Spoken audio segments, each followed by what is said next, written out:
نحمدہ و نصلی علی رسولہ الکریم۔ عزیزان محترم، میں Muhammad Aslam Dodi, chairman liberal party Pakistan, آپ سے مخاطب ہوں اور آپ دیکھ رہے ہیں liberal party Pakistan YouTube channel.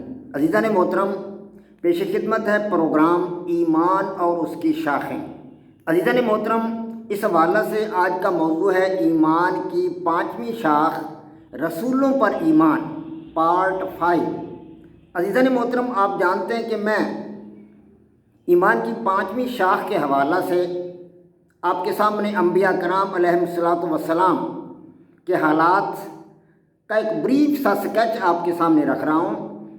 تو پہلے میں نے آپ کے سامنے 6 انبیاء کرام کے حالات و واقعات بالکل بریف سے پیش کیے ہیں۔ آج اگلے کچھ انبیاء کرام کے حالات و واقعات کا ایک بریف سا سکیچ آپ کے سامنے رکھوں گا۔ تو سب سے پہلے حضرت اسماعیل علیہ الصلوۃ والسلام ہیں، جو حضرت ابراہیم علیہ الصلوۃ والسلام کے فرزند ہیں۔ اللہ تبارک و تعالیٰ نے انہیں اپنا پیغمبر بنایا اور انسانوں کی طرف بھیجا۔ انہوں نے اپنے جو ساتھی تھے، دوست احباب تھے، اپنی قوم تھی، ذات برادری کے لوگ تھے، علاقہ کے لوگ تھے، ان تک اللہ تبارک و تعالیٰ کا پیغام پہنچایا۔ اور حضرت اسماعیل علیہ الصلوۃ والسلام بڑے متقی اور پرہیزگار تھے، اور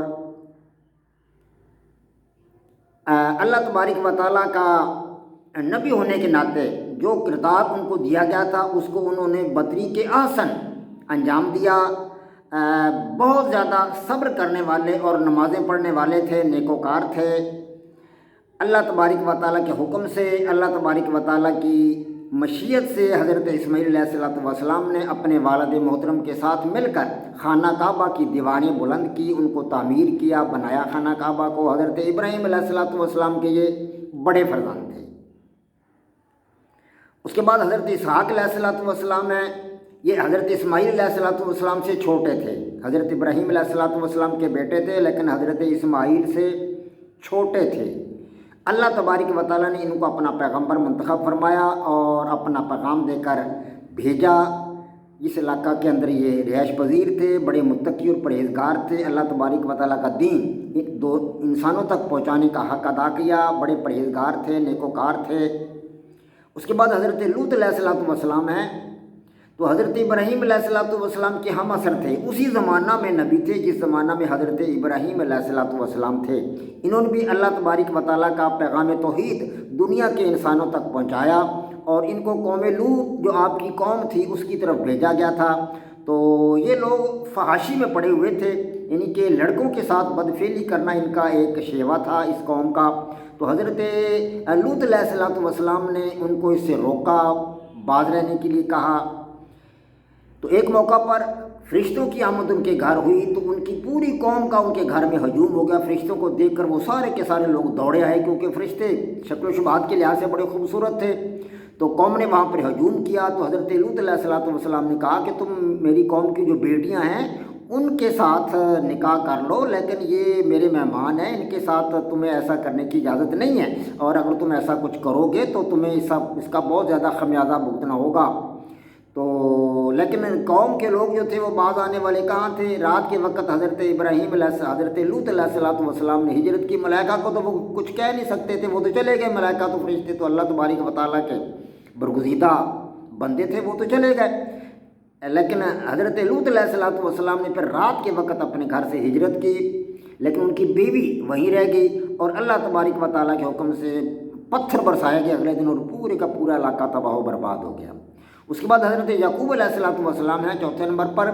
تو اللہ تبارک و تعالیٰ نے ان کو 11 بیٹے عطا کیے تھے۔ توحید کا پیغام اللہ تبارک و تعالیٰ کا انہوں نے دیا دنیا کو۔ اللہ پاک نے ان کو اپنا پیغمبر مقرر فرمایا تھا، اور اپنے ساری اولاد کو انہوں نے خدائے واحد کی تلقین کی، اللہ تبارک و تعالیٰ کے ایک ہونے کا یقین دلایا، اور خدائے واحد کی عبادت و بندگی کرنے کی تلقین کی۔ اللہ تبارک و تعالیٰ کے نیک اور متقی اور پرہیزگار بندوں میں سے تھے۔ تو اس کے بعد حضرت یوسف علیہ الصلوۃ والسلام آتے ہیں 5ویں نمبر پر۔ حضرت یعقوب علیہ الصلوۃ والسلام کے صاحبزادے تھے، اور یہ 11 بھائی تھے، جن میں سے حضرت یوسف علیہ الصلوۃ والسلام کے ساتھ ان کے والد محترم یعنی حضرت یعقوب علیہ الصلوۃ والسلام بہت زیادہ محبت کیا کرتے تھے۔ تو بھائیوں کو اس بات سے حسد ہو گیا کہ یوسف کو بہت پیار کرتے ہیں، ہمارے ساتھ اتنی محبت نہیں رکھتے، تو ان کو حسد ہو گیا حضرت یوسف علیہ السلام کے ساتھ انہوں نے سازش تیار کی اور ان کو کنویں میں پھینک دیا اور جھوٹ موٹ آ کے اپنے والد محترم کو بتا دی کہ انہیں بھیڑیا کھا گیا۔ تو عزیز مصر نے کنویں سے تاجر قافلے نے ان کو نکالا، پھر عزیز مصر نے ان کو خرید لیا اور ان کی بیوی نے ان کے ساتھ جو تھا بدکاری کی، ترغیب دی ان کو، لیکن انہوں نے ان کی بات کو نہ ماننا، معذرت کی، قید کی سزا ہوگی اور قید میں خوابوں کی تعبیر آپ کیا کرتے تھے، تو خوابوں کی تعبیر جب آپ نے کی، خوابوں کی تعبیر بتائی اس وقت کے بادشاہ کو، تو وزیر خزانہ کے اختیارات مل گیا اس وقت ان کو۔ تو بھائیوں کے ساتھ انہوں نے بڑے اچھے معاملات کیے، پھر مطلب ہے والد اور بھائی مصر میں آئے تو ان کے ساتھ بھی بڑے اچھے پرتپاک انداز سے ملے اور پھر اللہ تبارک و تعالیٰ کی تبلیغ میں مصروف ہو گئے تمام کے تمام۔ چھٹے نمبر پر حضرت شعیب علیہ السلام ہے، قوم مدین کی طرف ان کو بھیجا گیا تھا، اللہ تبارک و تعالیٰ کا پیغام انہوں نے دیا، خدا تبارک و تعالیٰ کے پیغمبر تھے اور ان کی قوم وزن میں کمی بیشی کرتی تھی۔ انہوں نے حضرت شعیب علیہ السلام نے ان کو روکا کہ ایسا نہ کرو اور زمین پر فساد نہ پھیلاؤ، لیکن قوم کے بیشتر لوگ جو تھے انہوں نے اس کی بات کو نہ مانا اور اللہ تبارک و تعالیٰ نے زلزلہ کا عذاب ان پر نازل کیا، صبح تک ساری کی ساری بستی جو تھی وہ تباہ و برباد ہوگی۔ اس کے بعد حضرت ایوب علیہ السلام ہے 7ویں نمبر پر، اللہ تبارک و تعالیٰ نے ان کو اپنا پیغمبر مقرر کیا، انہوں نے خدا وحد کی توحید کا پیغام دنیا کے انسانوں تک پہنچایا، بڑے عاجزی کرنے والے اور صبر کرنے والے مثالی پیغمبر تھے، عرصہ دراز تک بیمار رہے، شیطان نے انہیں مصیبتوں اور پریشانیوں میں مبتلا کر دیا تھا، ان کی بیماری طول پکڑ گئی، ان سے کہا گیا کہ وہ چٹان پر پیر ماریں، انہوں نے چٹان پر پیر مارا تو وہاں پر چشمہ جاری ہو گیا اللہ تبارک و تعالیٰ کے حکم سے، اس چشمے میں انہوں نے غسل کیا اور اس غسل سے آپ اللہ تبارک و تعالیٰ کے فضل و کرم سے ان کی بیماری ختم ہو گئی، آپ صحت یاب ہو گئے، آپ نے چشمے کا پانی پیا تو آپ جو تھے صحت مند ہو گئے، آپ کے پیروکار پہلے کے مقابلہ میں بھی دگنے ہو گئے۔ وما علینا الا البلاغ، ایک بریف سا سکیچ تھا انبیاء کرام کا۔ وما علینا الا البلاغ۔ پاک فوج زندہ باد، پاکستان پائندہ باد۔